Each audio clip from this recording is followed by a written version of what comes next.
Good afternoon, everyone. Welcome back to the Poplar Report. We got some big things we need to talk about right now.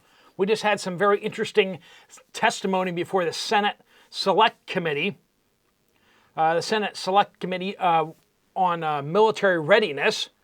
The Marines, the number 2 in command, came before the Senate and said basically all of this weaponry and all the arms that we were sending over to Eastern Europe have left the Marines not ready for war.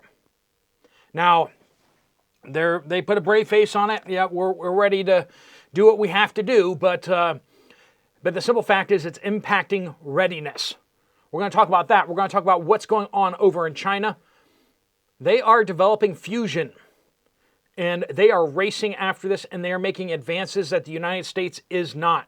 They're dumping more money into research on fusion than the United States is. We got to talk about that, and then we got to talk about these new invasion barges that have been spotted at an exercise by the Chinese. They're getting ready to invade Taiwan, and the world needs to get ready for that. All right, friends, let's get into it. Welcome to the Poplar Report. I'm Steve Poplar. I'm an accountant by trade, and these are the things you won't see on the mainstream media at all. This is stuff that you're just not allowed to know. You can't handle the truth, as they would say. General Mahoney, who is number 2 in the Marine Corps right now, went before the Senate subcommittee and said that the $2 billion worth of weapons transfers from the Marines to that country in Eastern Europe are impacting readiness levels for the Marine Corps. They've tried to replace what's been going out the door, but what's going out the door, it's being tagged as $2 billion worth, but they're estimating that's going to cost at least $5 billion to replace that equipment. Munitions, all that. And worse than that, they've put the orders in some of these cases, they put orders in, and it's taking years to replace that equipment, replace those munitions, and there just isn't enough to go around. As he put it, that this is impacting the Marine Corps because new procurement lead times are delaying replenishment. In order to compensate for this, one of the big things that the Marine Corps has been doing has been reducing training. Now, that's kind of a bit of a problem. Now, you may say, well, the Marines can do with a little bit less training, less live firing of equipment and everything like that. Maybe that'll be fine. But you got to remember that most enlisted soldiers only are in for 4 years. There's a constant churn of privates coming in. And they have to bring these new privates up to speed. There's constantly new privates coming in that have never fired their weapons before, have never fired this weapon system before or that weapon system. What about the ones going through the training schools to fire Javelin anti-tank missiles? What about surface-to-air missiles? They've never fired the weapon system before. How are they supposed to be proficient in operating it in a battlefield scenario? There's only so much you can do with computers and virtual reality and other things like that. You really do need to put one in the tube and fire it. And we've been sending a lot of this very mission-critical munitions and such over to Eastern Europe. And as we look across the ocean at China, just like in World War II, the Marines are going to be the frontline units that are going to be engaged in this struggle. They're the ones who have been trained and designed from the ground up to hop from island to island and to seize territory like this. Sure, the U.S. Army is going to be doing everything it can to help, but the Army is designed to fight in the desert. And recently, and that's one thing that you have to remember too, is that most of our military units are used to fighting in dry desert conditions. They're not used to fighting in wet, damp conditions that are very humid and very hot. This is a very different situation. As we fight over Southeast Asia, as we fight over the islands and potentially even have to fight into the Chinese mainland. This is unlike anything that we've done. You could say it's sort of like the ground invasion of Iraq, but in so many ways totally different. The same honor that the Japanese had in World War II, this never surrendering concept, we're probably going to see that very similar kind of thing with the Chinese military as well. They would rather die than to be dishonored. Rather die than dishonor their families. So fighting to the last breath, fighting to the last man, is something we may experience once again. Now, we fought against the Taliban. We fought against some of these small terrorist cells that had that same kind of fire, but we haven't fought against a nation state that could field large numbers of soldiers that have that same drive and determination. We're going to need all of our smart missiles. We're going to need all our smart bombs. We're going to need all of our anti-tank rockets. We're going to need all of our rocket-propelled grenades. And yet we've sent so much of that over to Eastern Europe that even the second in command of the Marines is saying that it's impacting training levels. And if it's impacting training levels, you had better believe that if we got into a large-scale fight in Asia, we would probably be running short on these items very quickly. And, like I said, they're trying to order them. The factories cannot produce them fast enough. Which means that even going into World War III, we're going to be spending the first bunch of months even playing catch-up just to get restocked to what we should have had at the beginning of the war. And then you have to figure that we have to somehow ramp production massively across the front on all sorts of missiles, missile technologies. And many of the things that we need in that missile technology are things that we're going to have trouble getting our hands on. Silver. We're going to have problems getting our hands on rare earth minerals for magnets. We're going to have a lot of components inside these sophisticated computer-guided missile programs that require rare earth minerals. And China makes over 90% of the rare earth minerals. That's a problem. And some of these minerals, they make 100% of all of the rare earth minerals for these different categories. And while we keep starting up new mining programs, we're going to get some from Ukraine. We're going to get some from somewhere in the desert in the southeast of the United States. We're going to go start a mine somewhere else. It's not about mines. Rare earth minerals are not that hard to find. The problem is that they are bound together with all sorts of other minerals and other nasty stuff that to separate those rare earth minerals from what they're bound to is a very messy and nasty process. Let's just say the EPA is not very fond of the process that's required to get the rare earth minerals going. Whereas in China, they're like, yeah, we'll do that. We'll just dump all the sludge out in the desert, which is what they've done for the last 20 years. And they've basically dominated the entire market. Right now, we're seeing that cobalt, the Congo has stopped all exports of cobalt, which is going to really impact a lot of electric automakers. That's not good. So we got cobalt already becoming an issue. Then we got China massively cornering the market on a whole bunch of these minerals. Can the United States restart production and refinement of these minerals?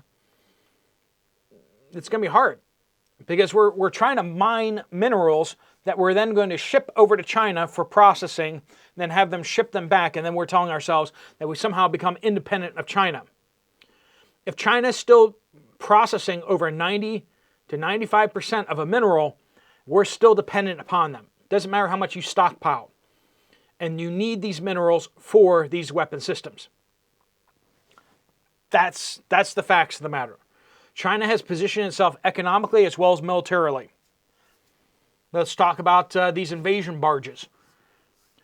They've built these barges that have long booms that reach up onto the coast, so that basically the ship can come up close to the coast, up over the sand, and can jack itself up, put down legs down into the sand, lift itself out of the water, and then the boom can swing down over the beach. If the beach is too soft, they can actually put the boom over the beach onto solid ground past the beach, so that tanks and heavy trucks and everything like that can drive over the road and get all the way up onto the high solid dirt, so they don't get stuck in the sand on the beach. And they can link these things up. We just saw this. China did a demonstration at a recent exercise where they linked 3 of these next to each other.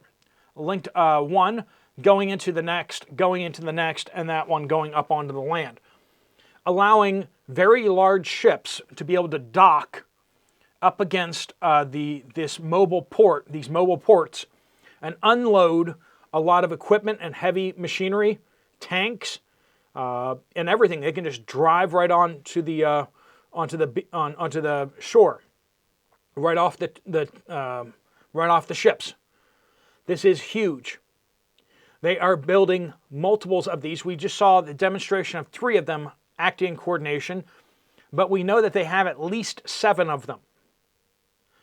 These are absolutely designed to aid in the invasion of Taiwan. There really isn't much else use for them.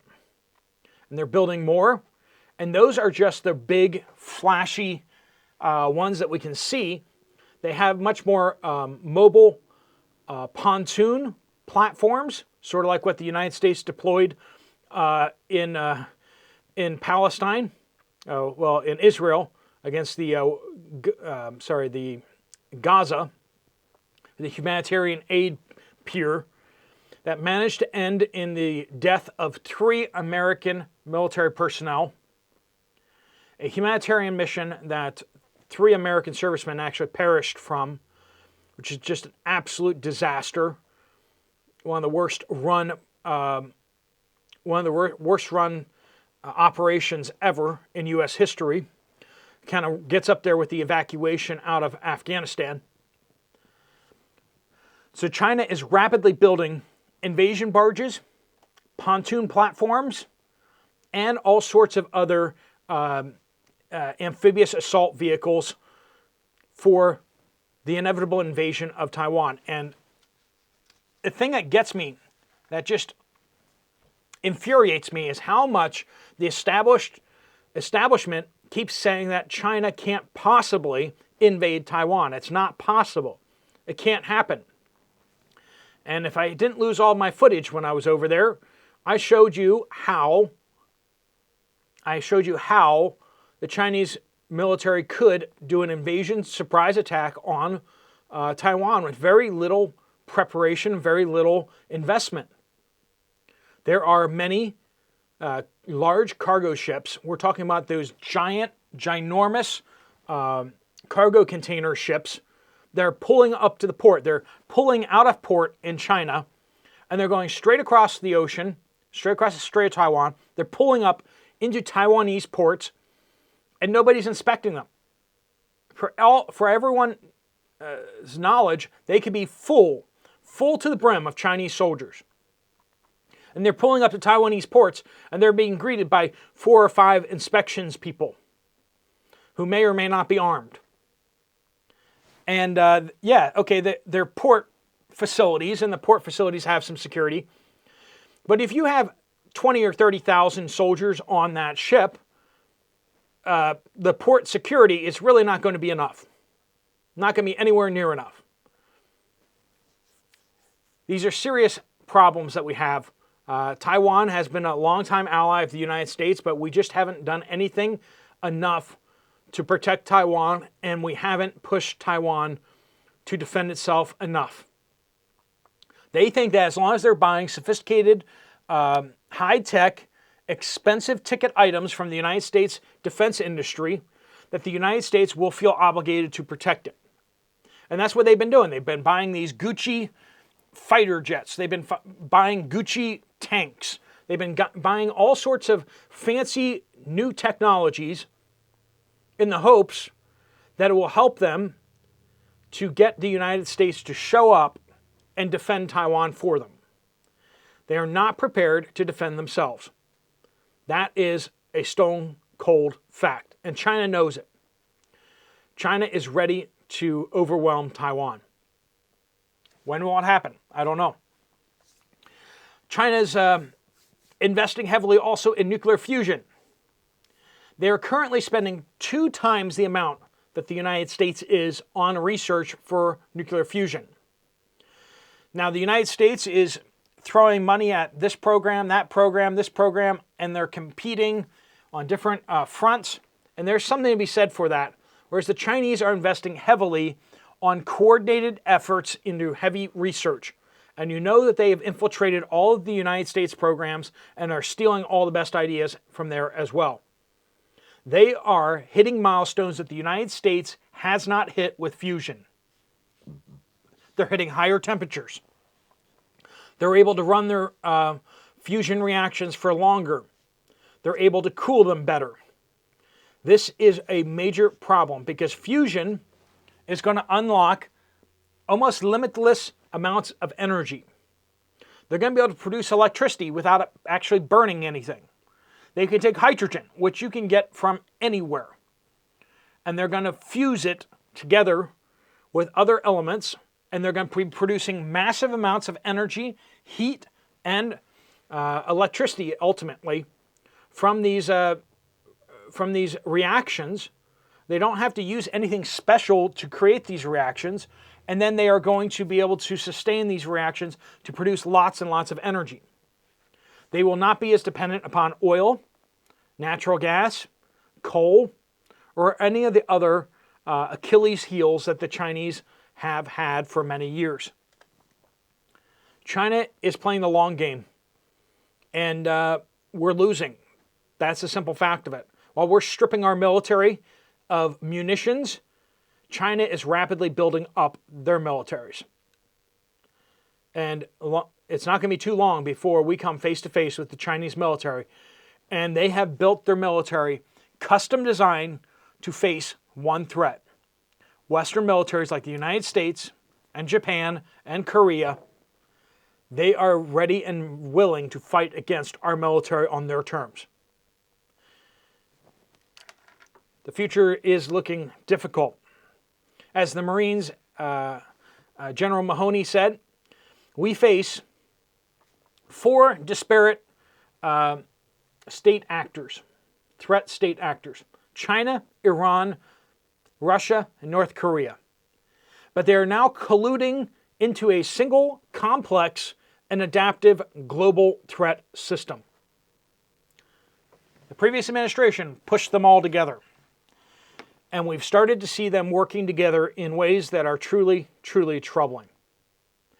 All right, friends, we'll keep you updated on what's going on there. Let me know what you guys think down in the comments down below. All right, friends, thanks so much for watching. If you want to check out another video from this channel, there's one right up here. I'll see you over there, or I'll see you guys later. Steve Poplar, The Poplar Report, out.